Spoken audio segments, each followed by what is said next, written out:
Olá, eu sou a Prof. Anne Perini e hoje a gente vai falar um pouco sobre costura básica. Você vai precisar para essa aula alguns materiais. Os materiais são tesoura corta-fios, tesoura para tecido, linha, agulha, alfinetes e retalhos de tecido. A escolha dos alfinetes pode variar de acordo com o tecido que você escolheu para fazer a costura. O alfinete número 1 é chamado de alfinete de manequim, mas esse também utilizamos na mulagem para fazer a marcação dos fitilhos. Já o alfinete número 2 e número 3, eles têm a cabeça que é plástica. Eles são muito bons, mas acabam muitas vezes perdendo essa cabecinha com o tempo. O alfinete número 4, ele é mais fino e é o mais indicado para tecidos mais finos também, mais suaves, mais leves. Uma das coisas importantes é que a gente pode passar ferro, pois sua cabeça é de vidro.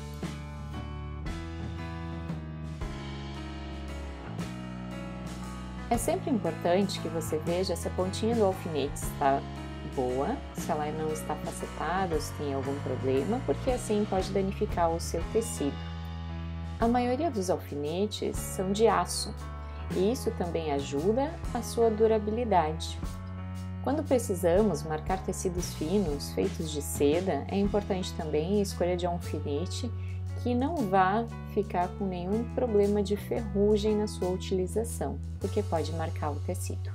Lembre dessa dica: alfinetes mais finos para tecidos mais finos, alfinetes mais grossos para tecidos mais robustos. Para a nossa primeira amostra, primeiro corte o tecido, nós vamos fazer o ponto alinhavo. Você vai precisar de 2 pedaços de tecido, agulha, linha e corta-fios. Se o seu tecido for como o meu, que escorrega muito, pois a base é de cetim, nós vamos utilizar também de alfinetes. Para fazer esse ponto, eu vou utilizar o fio duplo, quando a gente passa no buraquinho da agulha e deixa 2 cabos do fio da linha e faz assim um nozinho na pontinha. Para fazer esse nó, eu tenho uma dica. Você pega os 2 fios juntos, enrola no dedo fazendo um X e depois é só rodar os 2 dedinhos e puxa o fiozinho no final. Assim você consegue fazer um nozinho bem pequenininho. Nós vamos fazer o alinhavo, então essa linha ela vai sair do manequim de vocês posterior à execução do ponto. Uma coisa importante, sempre veja se o tecido de você tem lado direito ou avesso. Esse lado, no caso do meu tecido, que ele é um acetinado, o lado direito tem muito brilho. Então, para fazer a costura, eu vou colocar um brilho contra o outro brilho, direito contra direito. Assim fará que o brilho fique para fora da peça.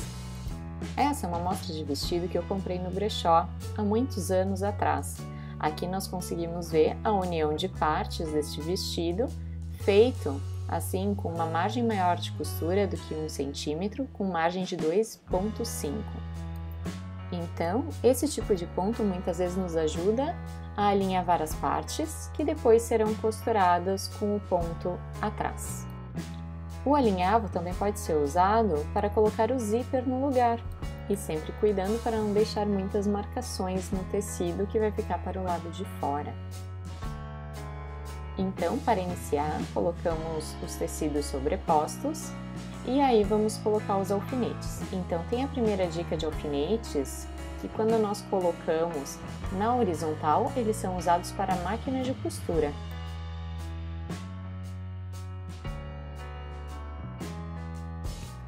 Já quando colocamos os alfinetes no sentido do tecido, nós usamos para fazer a costura manual.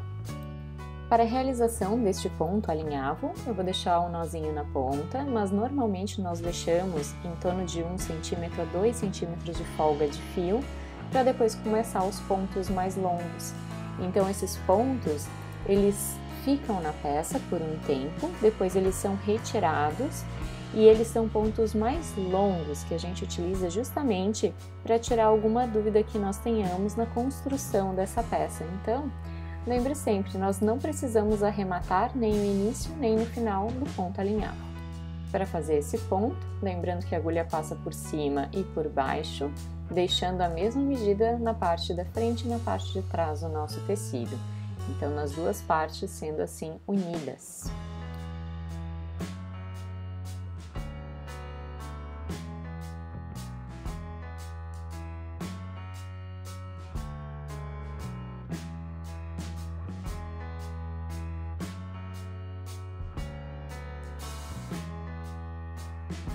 Aqui também, como é uma amostra, eu vou fazer um pequeno arremate na finalização, um pequeno nozinho só para deixar que essa amostra fique fixa.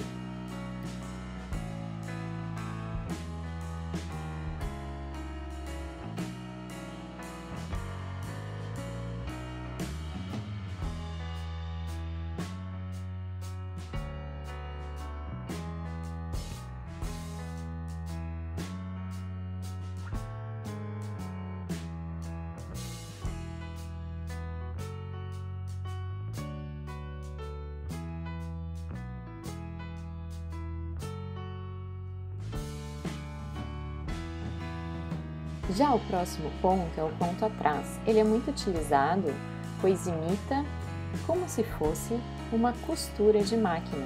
Então, o primeiro ponto, nós sempre deixamos um espaço para depois voltar atrás e seguir com a agulha pela parte de cima do nosso tecido. Então, ele sempre volta no último ponto que ele sair. Este ponto nós fazemos nas finalizações das peças, e assim podemos costurar laterais, uniões de partes, pences e outras coisas necessárias para deixar a nossa peça pronta.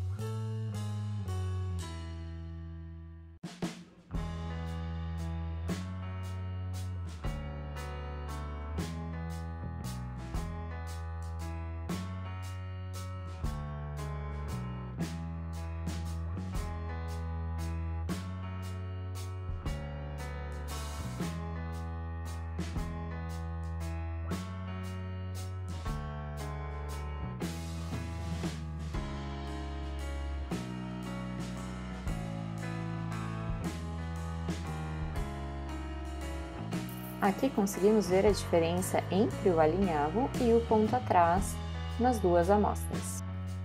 Voltando ao vestido, aqui eu mostro para vocês o ponto que nós vamos fazer agora, conhecido por ponto chuleio ou chuleado.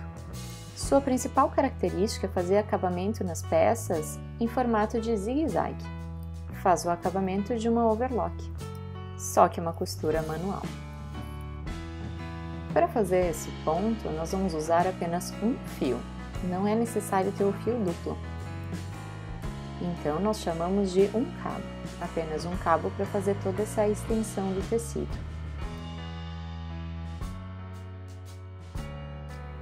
Então, é sempre importante fazer o arremate e este ponto tem a característica de ficar a 0,4, 0,5 milímetros da borda.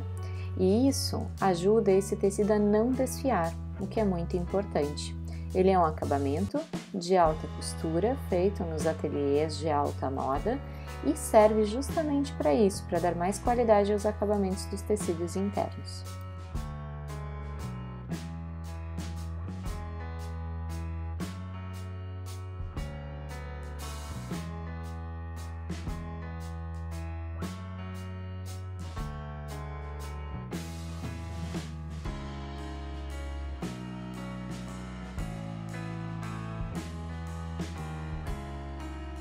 Aqui eu mostro para vocês como é fácil desfiar o tecido quando não tem esse pontinho na borda para acabamento.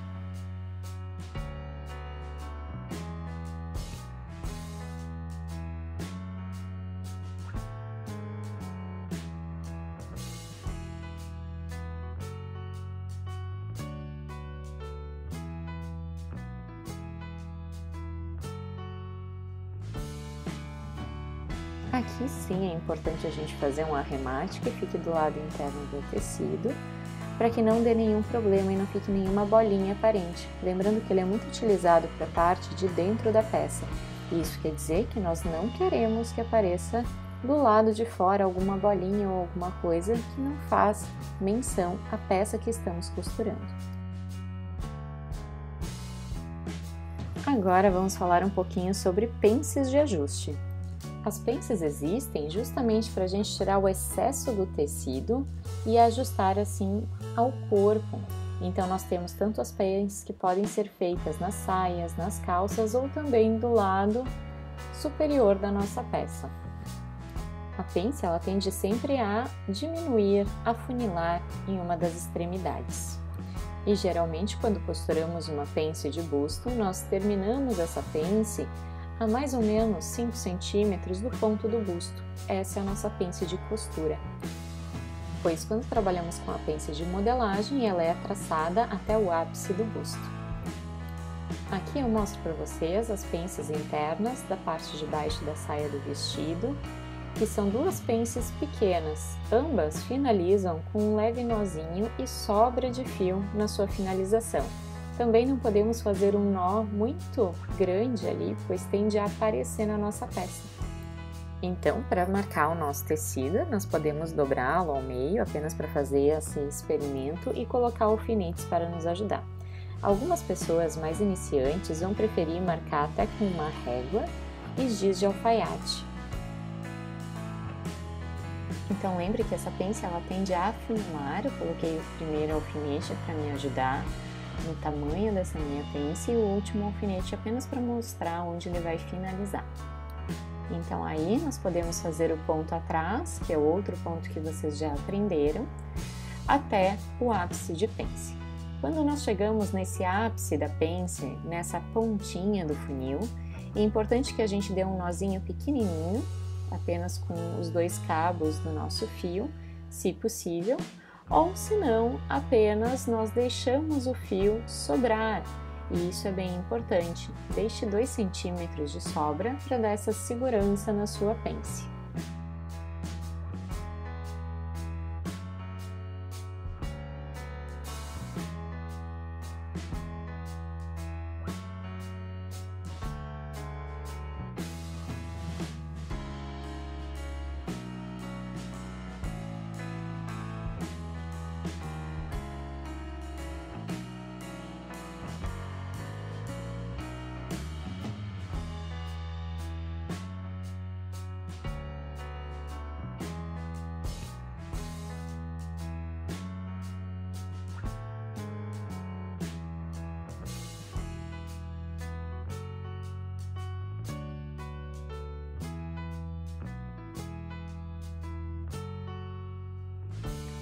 Aqui no final, acabei deixando bem mais do que 2 centímetros, mais ou menos 5 centímetros. Justamente, toda essa sobra, ela vai ficar interna na nossa peça, não vai aparecer depois e dá uma segurança caso a pence possa abrir um pouquinho. Lembre também que você pode costurar sempre com a linha na cor do tecido, assim não vai aparecer na parte externa da sua peça. Aqui eu costurei de uma cor bem diferente, justamente para que vocês pudessem ver os pontos. Então, até o próximo exercício de costura. Tchau!